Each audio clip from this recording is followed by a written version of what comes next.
ጤና ይስጥልን ውድ አድማጮቻችን፣ ለአሁን ያዘጋጀንላችሁ አጫጭር ዜናዎች ይዘን ቀርበናል። አብራችሁን ቆዩ። ወቅታዊ ታማኝና ፈጣን መረጃዎችን ለመከታተል ቻናላችንን ታይም ሚዲያ ሰብስክራይብ፣ ሼር እና ላይክ በማድረግ ቤተሰብ ይሁን። ይህ ታይም ነው። የትግራይ ጊዜያዊ አስተዳደር ተፈናቃዮችን ወደ ቀያቸው የመመለስና በኃይል የተያዙ የትግራይ ግዛቶችን ወደ ነበሩበት የመመለስ ጉዳይ ሊከናወን የሚችለው በግጭት ማቆም ስምምነቱ ማዕቀፍ ብቻ ነው ሲል አቋሙን ገልጿል። የጊዜያዊ አስተዳደሩ ፌዴራል መንግስቱ ከጊዜያዊ አስተዳደሩ ከህዝቡና ከስምምነቱ ተፈራራሚ ወገኖች ይሁንታ ውጭ ተፈናቃዮች ለመመለስ የሚያደርገው እንቅስቃሴ ተቀባይነት የለውም ብለዋል። የግጭት ማቆም ስምምነቱ አሸማጋዮች ተፈናቃዮች ደህንነታቸውንና ክብራቸውን ባስጠበቀ አኳኋን እንዲመለሱ እንዲከታተሉም ጊዜያዊ አስተዳደሩ ጠይቋል።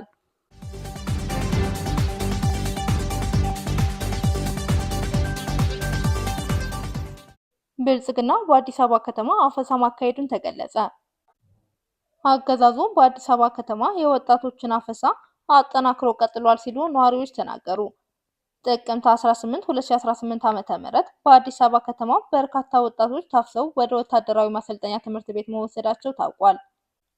በ11 ክፍለ ከተማ በሺዎች የሚቆጠሩ ወጣቶች ታፍሰው በ3 መሰረታዊ ውትድርና ማሰልጠኛ ትምህርት ቤት መወሰዳቸውን ከአዲስ አበባ ከተማ ነዋሪዎች ተናግረዋል።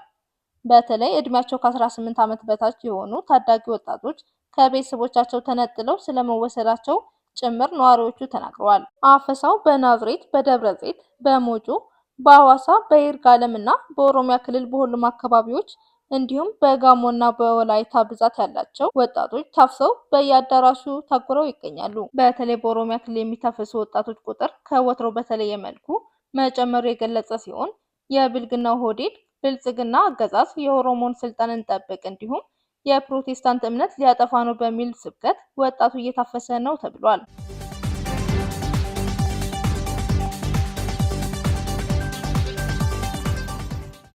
የትግራይ የዘር ማጥፋት ኮሚሽን የትግራይ ጦርነት ያስከተለው ማህበራዊ ውድመትና ኪሳራ 10.8 ቢሊዮን ዶላር እንደሚገመት በጥናት ማረጋገጡ አሳውቋል።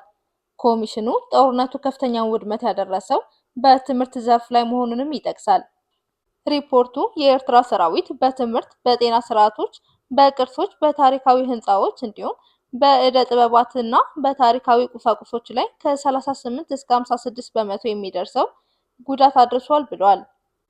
በአንጻሩ የኢትዮጵያ መከላከያ ሰራዊት በቁጠባና ብድር ተቋማት፣ በህብረት ስራ ማህበራት፣ በአነስተኛ ማህበራዊ አገልግሎት ሰጪ ተቋማት ላይ የ27.2 በመቶ ጉዳት ማድረሱን ኮሚሽኑ ገልጿል።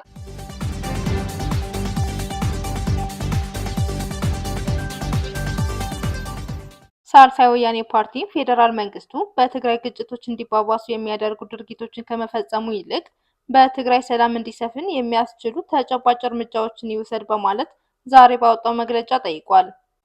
ፌዴራል መንግስቱ በምዕራብ ትግራይ በጦርነት ወቅት የተቋቋሙት ህገወጥ የአስተዳደር መዋቅሮችን እስካሁን ማፍረስ አልቻለም ያለው ሳልሳዊ የአስተዳደር መዋቅሮቹ የሚመሩት ግለሰቦች በጦር ወንጀሎችና በሰብአዊነት ላይ በሚፈጸሙ ወንጀሎች የሚጠረጠሩ ናቸው በማለት ወንጅሏል። ሳልሳይ ፌዴራል መንግስቱ ወደፊት ግጭት ሊፈጥሩ ከሚችሉ ድርጊቶች ይቆጠብ፣ ተፈናቃዮች ወደ ቀያቸው እንዳይመለሱ እንቅፋት መፍጠሩን ያቁም በማለትም በዚሁ መግለጫውን አሳስቧል።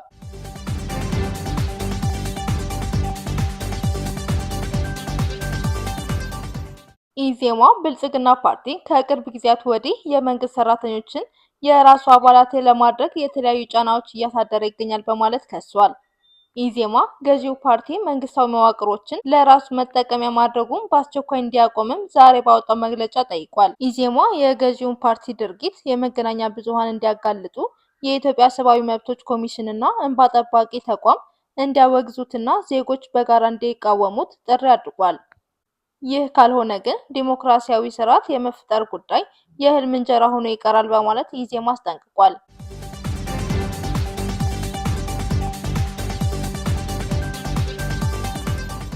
የኤርትራ መንግስት ቃል አቀባይ የማነ ገብረ መስቀል ብልጽግና ፓርቲ በአሰብ ወደብ ዙሪያ የሚያሰማው ቅዠት እየተባባሰ ሄዷል በማለት ተሳልቋል።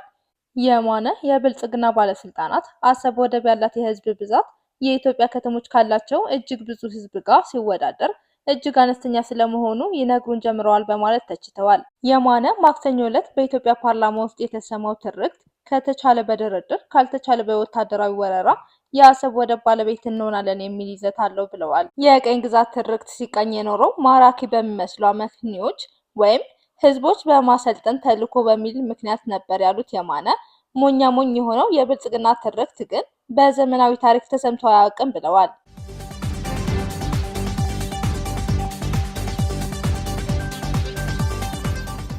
በኦሮሚያ ክልል ምስራቅ አርሲ ዞን የተለያዩ ወረዳዎች በጥቅምት ብቻ ማንነታቸው ያልታወቁ ታጣቂዎች በፈጸሙት ጥቃት 25 የኦርቶዶክስ ሃይማኖት ተከታይ ንጹሃን መገደላቸውን የኦርቶዶክስ ቤተክርስቲያን ቴሌቪዥን ዘግቧል። በዞኑ ጉናና መርቲ ወረዳዎች ድንበር ጥቅምት 14 ላይ 17 ሰዎች እንደተገደሉ የጠቀሰው ዘገባው ጥቃቶቹ ሃይማኖት ተኮር ናቸው ብሏል። በሸርካ ወረዳ ሄላ ዘንባባ ቅድስት አርሴማ አጥቢያ ጥቅምት 17 ሌሊት 3 ሰዎች ተገድለዋል ተብሏል። በሆንቆሎ ዋቤ ወረዳ ደግሞ ጥቅምት 18 በተመሳሳይ 5 ሰዎች ማንነታቸው ባልታወቁ ታጣቂዎች እንደተገደሉ ጣቢያው ዘግቧል።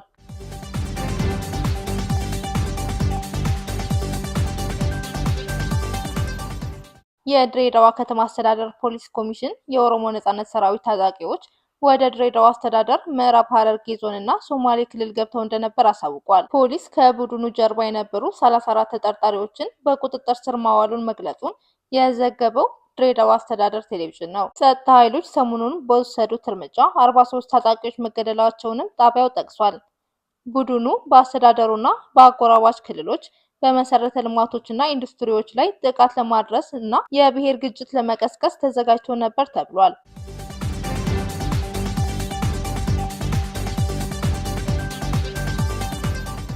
ጠቅላይ ሚኒስትር አብይ የፕሪቶሪያ የግጭት ማቆም ስምምነት ህወሓት መሳሪያ እንዲደብቅና ተዋጊ እንዲያሰለጥን አይፈቅድም በማለት ከህዝብ ተወካዮች ምክር ቤት አባላት ለተነሱባቸው ጥያቄዎች በሰጡት ምላሽና ማብራሪያ ላይ ተናግረዋል።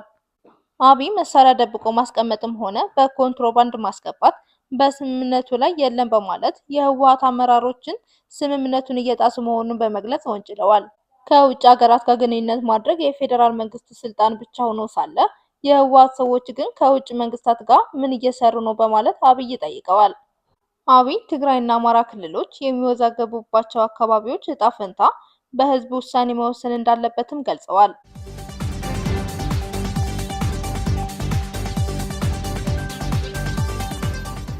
አምነስቲ ኢንተርናሽናል አሜሪካ አብዛኞቹ ኢትዮጵያውያን በሆኑ ፍልሰተኞች የመን ውስጥ በአንድ ማቆያ ላይ ባለፈው ዓመት ሚያዝያ የፈጸመችው የአየር ጥቃት በጦር ወንጀል ደረጃ አስቸኳይና ግልጽ ምርመራ እንድታደርግ ጠይቋል። ለተቋሙ ቃላቸውን ከሰጡ ከጥቃቱ የተረፉ 15 ኢትዮጵያውያን ፍልሰተኞች መካከል 14ቱ ከባድ ጉዳት እንደደረሰባቸው ገልጿል። በጥቃቱ 61 ፍልሰተኞች ተገድለው 56ቱ ቆስለዋል ተብሏል። ተጎጂዎቹና ቤተሰቦቻቸው ካሳ ያስፈልጋቸዋል ያለው ተቋሙ የሁቲ ባለስልጣናትን በዘፈቀደ ፍልሰተኞችን ማሰር እንዲያቆሙና ከጥቃቱ ለተረፉት ጊዜያዊ መኖሪያ ፍቃድ እንዲሰጡ ጠይቋል። ውድ አድማጮቻችን ለአሁን ያልናቸው አጫጭር ዜናዎች እነዚህ ነበር።